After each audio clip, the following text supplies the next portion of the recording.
Mas rexeita o recorte dos fondos europeos para a pesca. A conselleira afirma que é imprescindible que haxa un fondo específico para os profesionais do sector marindustria. Bruxelas propuxo hai poucas semanas o seu novo marco financeiro plurianual da Unión Europea para o período 2028-2034.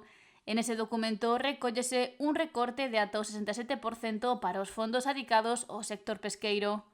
A Xunta, a través da Consellería do Mar, amosou o seu rexeitamento a esta proposición que afectaría de forma directa a un ámbito profesional que ve perigar o seu futuro. No actualmente existente no FEMPA, nos contamos con un fondo específico, con unha cuantía concreta, que independentemente de que sempre se necesita máis, sempre, a cuantía que é, e nos adaptamos á cuantía existente, o que vemos no novo marco, no novo escenario que se nos abre é que vamos mezclados con outros fondos nun fondo de cohesión económica, donde vamos a estar no mesmo fondo que, por exemplo, a todas as inversións sociais, de infraestructuras, tamén donde ahora está o FEADER. Algo que lamenta provoca incertezas entre os diferentes actores vencellados ao sector e as administracións públicas. Non sabemos canto vai a corresponder a pesca, nin quen vai a decidir quen reparte ese fondo, como se reparten as cuantías.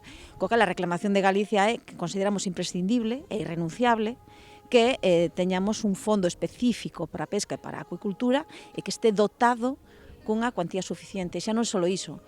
Unha das cousas das reivindicacións de Galicia de fai tempo é ter voz.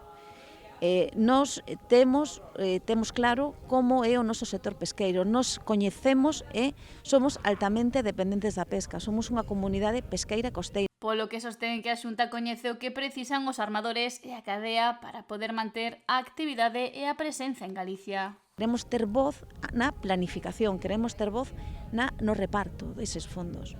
Non se trata solamente de que nos parece un diseño que nos axusta ás nosas necesidades, senón que queremos ter voz no novo diseño, queremos que dende o goberno, que é o que ahora mismo ten voz en Bruxelas, se opoñan a este fondo, non permitan este reparto injusto e loiten por un fondo específico para a pesca e para a acuicultura.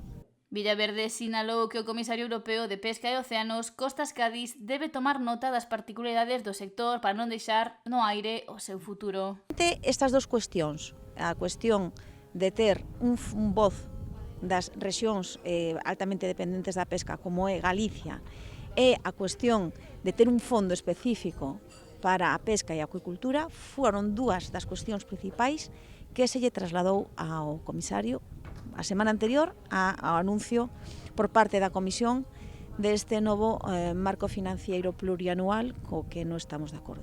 O ministro de Pesca, Luís Planas, amosou tamén o seu rexeitamento a esta proposta inicial do marco financeiro da Unión Europea, xa que sinalou que é preciso que os pescadores poidan facer dignamente o seu traballo.